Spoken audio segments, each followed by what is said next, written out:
Your desktop appraisal should be your starting point for moving forward on this development. We use them as a benchmark.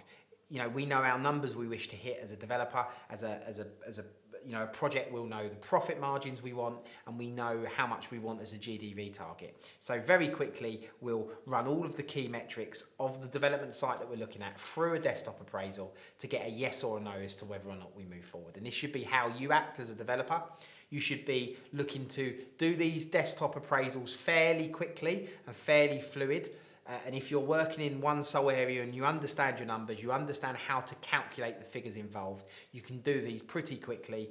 But you know, in most cases, for a small development, 1 to 10 units, you should be looking to conclude a development appraisal within a day, a basic desktop appraisal, to be able to say yes, move forward, or no, steer clear of this development, the numbers don't stack up. And if they do stack up, then you move on to a full site appraisal, which is a lot more complex and in a lot more detail, and we're going to cover that in the next video. Let's start with the desktop appraisal. So in order to understand whether or not you want to move forward on the development, you need to take the following areas and contribute figures to them. So the first one is the land. What is the purchase price of the land, the site acquisition costs, the cost of your development site if you're purchasing it. The next one is the GDV, the gross development value. What is the combined value of your property going to be worth once built and completed on the current open market based on the current financial and economic conditions? The next one is fees. So what are the fees and transaction costs involved in your development? We have construction costs. So what are the build and construction costs of your development? What is it going to cost you to build what you intend to build? And then we have profit. What is your developer's profit? Now, we always base our developer's profit at 25% on a desktop study. This may change when we move on to a further in-depth site appraisal, but on the basic desktop appraisal, I always base my figures on 25% developer's profit. Now let's take the first one, land. How do we really know what the land is worth? If you're buying a property or development site from the open market, from an estate agent, from a portal like Rightmove, the chances are it's overpriced land. Most agents, unless they're commercial agents, really don't understand the true value of land and tend to over-edge the land value somewhat. So it's your job as a developer to really get to the bottom of that land value, and in some cases educate the agent that you're attempting to buy the property from as to the real value of that land. Now, generally, the land value equals the gross development value minus the construction costs and any fees of delivering that development. So minus any costs, minus your profit. And that should give you the land value. So let me say that again. The land value equals the gross development value minus your construction costs, minus your fees, minus your profit. And that will give you a true land value. Your gross development value, as we've calculated in other videos, is simply what your property is going to be worth once built in the current open market conditions, so you know how to calculate that one. Now, your construction costs are a little bit more difficult. Some developers have a very good ear to the market, so they understand how much build costs this current level are. But if you're new to this, you'll need to find that information out.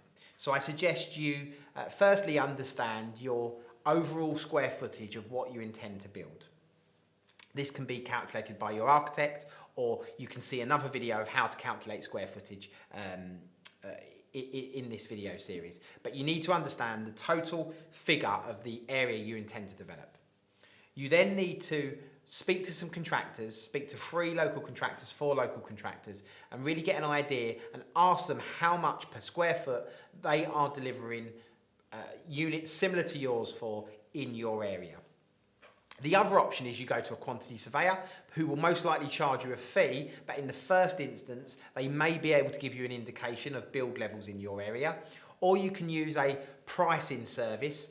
Many builders merchants offer pricing services that you can use, and an alternative to that is pricing index services, which are by third-party companies who provide you with current construction costs or an indication of current construction costs. And I'll do a separate video on those services and who you should use and what to look out for when choosing a pricing index to follow. But generally, if you take your total area that you wish to develop and you times that by the cost per square foot of construction, you can get an idea and a feel for your construction costs. Now, there are some caveats to that per square foot rule, and that would be you need to look at stuff like demolition, because generally when builders give you a cost per square foot to build a residential unit in your area, it most likely will not include the cost of construction. It will not include the cost of any remediation or any special efforts that need to be made to the land. It most likely will not include management costs. So these things need to be added in and calculated. And again, you will find a separate video somewhere on this page by us regarding how to accurately come up with your construction costs when you're carrying out a basic desktop development appraisal. You then need to understand your fees and your construction costs. So these could be agents' fees in and out of your deal. These could be lending fees if you're going to go for development finance. These can be investor fees. You need to know each development case is slightly different, but you need to understand your fees, if any, that apply to you as a developer when you're carrying out your development. And then you need to understand your profit, which is, as we said, based on 25% developers' profit, is a good starting point at this desktop appraisal stage.